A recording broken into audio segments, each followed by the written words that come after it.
ठीक है। संधि आपको कोई परिभाषा याद करने की जरूरत नहीं है। मैंने कुछ उदाहरण दिए आपको, 1 2 3 4 5 6 7 8 9 10। इनको आप ढंग से समझ पाएंगे तो आप पूरी स्वर संधि को समझ लेंगे। अपने को किसी प्रकार का कोई नियम याद करने की जरूरत नहीं है। संधि आपको थोड़ी बहुत क्या आती है। संधि क्या होती है? दो स्वरों के मेल को संधि कहते हैं। क्या कहते हैं? अच्छा, ये दो स्वरों के मेल कैसे हुए? ये दो स्वरों के मेल ऐसे नहीं कि अपने लिख के मेल किए। ये जो इनका मिलना हुआ है, ये मिलना हुआ है मुख सुख के कारण। किसके कारण? मुख सुख के कारण। हम आराम चाहते हैं। मनुष्य की प्रकृति है कि वो हमेशा क्या चाहता है? आराम चाहता है। इस आराम प्राप्त करने के लिए ही वो युगों से प्रयास कर रहा है और आज दिन तक उसे आराम नहीं मिला और इस आराम के लिए वो चलता रहेगा और ये जब आराम मिल जाएगा तो दुनिया खत्म हो जाएगी, इसलिए आराम मिलेगा भी नहीं और हमें चलता ही रहना पड़ेगा। तो आपको कोई पूछ ले कि ये जो संधि होती है हिंदी के अंदर, जो संधि होती है, हिंदी क्या वो संस्कृत के अंदर होती है? संस्कृत के शब्दों में संधि होती है, हिंदी की अपनी संधि अलग है।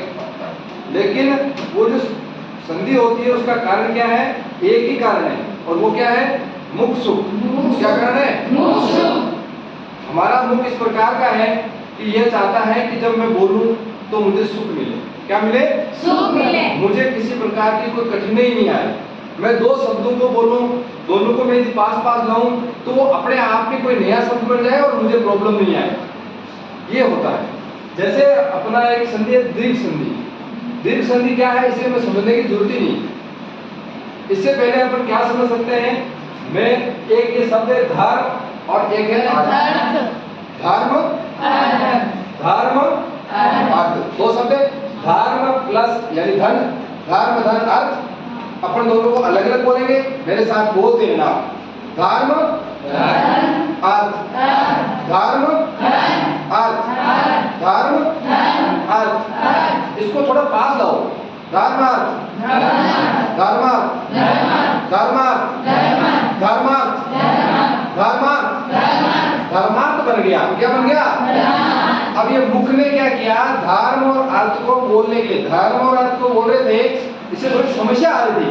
धर्म अर्थ बोल रहे, इसको इस हाथ में जोड़ तो मुख को मिलता है सुख। धर्मार्थ, धर्मार्थ, धर्मार्थ, धर्मार्थ क्या बनेगा? तो ये शब्द क्या बन गया? धर्मार्थ। इसी प्रकार से आगे वाला शब्द लीजिए, बोलिए हिम आले। हिमालय। बर और आले का अर्थ होता है घर। क्या होता है? घर। हिम आले, हिम आले, हिम आले, हिमालय,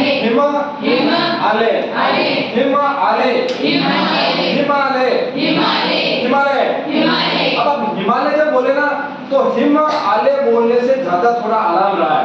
देखो आप हिमालय, हिमालय, हिमालय बोलो ना, हिमालय लिख भी दो हिमालय। समझ में आ रहा आपको? आप अपन सब संधि को ऐसे समझेंगे, फिर इनकी जो परिभाषा है वो बता देंगे, उससे कोई लेना देना नहीं। लेकिन मुख्य बात है कि संधि जब हम करते हैं तो मुख सुख ही एक कारण है। संधि का कारण क्या है? मुख सुख। और ये मुख सुख भी किसमें होता है? जब हम उसमें दो शब्द मिलाते हैं तो पहले शब्द के अंतिम व्यंजन या स्वर, पहले शब्द के अंतिम स्वर और द्वितीय शब्द के प्रथम स्वर में ही मुख सुख होता है और इसी कारण से नया शब्द बनता है। जैसे देव, इंद्र, देव, इंद्र, देव, इंद्र, देवेंद्र, देवेंद्र का आप बोलते रहिए, देवेंद्र, देवेंद्र, देवेंद्र। जब आप देव तथा इंद्र को देवेंद्र बोले, देव इंद्र में समस्या आई, देव इंद्र ई में समस्या आई, उसको आप ए पे ले जाओ, जीव को क्या मिलेगी? सुख मिलेगा। देव इंद्र, देवेंद्र, देवेंद्र, देवेंद्र क्या बनेगा? तो शब्द क्या बन गया? देवेंद्र। यानी देवताओं का राजा। इंद्र यानी राजा, देव देवताओं का राजा, देवेंद्र। अगला शब्द है, बोलिए चंद्र उदय। चंद्र उदय, चंद्र उदय, चंद्र उदय,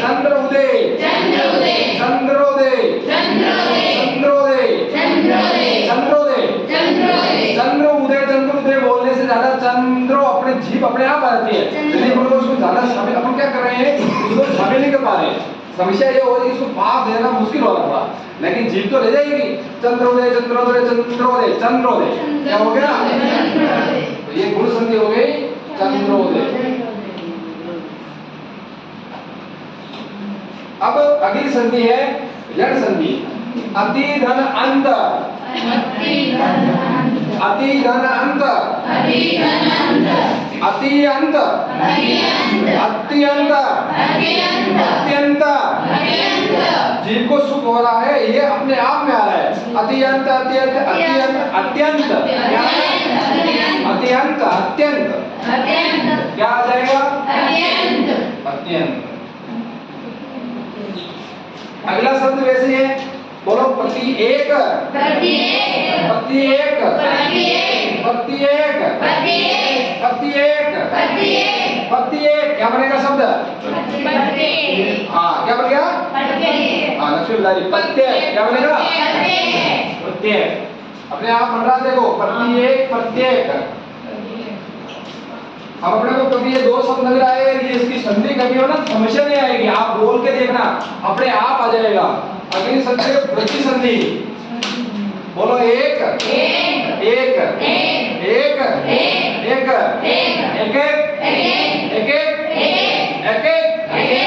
क्या हो जाएगा, एक हो जाएगा, एक, है ना, एक एक, देखो साथ में बोलते जाना, एक बार बोलना, एक एक, एक एक,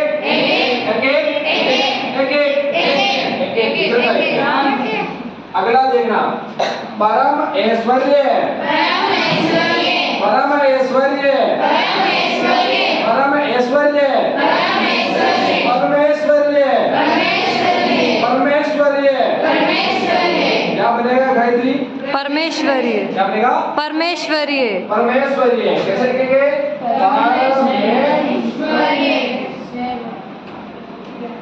परमेश्वर्य, परमेश्वर्य। अगला है अयादि संधि, आय आय बसते हैं, वो अलग बात है, आपको ध्यान रखना। बोलो, जय धन अन्न, जय धन अन्न, जय धन अन्न, जय अन्न, जय अन्न, चयन, क्या बनेगा, चयन। देखो, मुख्य सुख के कारण संधि का एक, कोई भी सभा हो, कोई भी बात हो, आपको कोई कहते संधि क्यों बनती है, संधि का कारण होता है मुख्य सुख। क्या होता है, मुख्य। और प्रथम शब्द के अंतिम व्यंजन और द्वितीय शब्द के प्रथम व्यंजन में संधि होती है, या इसको स्वर मान लो कि प्रथम, जैसे स्वर संधि है तो प्रथम शब्द के अंतिम स्वर, द्वितीय शब्द के प्रथम स्वर में संधि होती है। अब देखिए, घई धन एक, घई धन अक, घाई धन अक, घायक, घायक, घायक, अरे गायक, ये मुख सुख हो गया,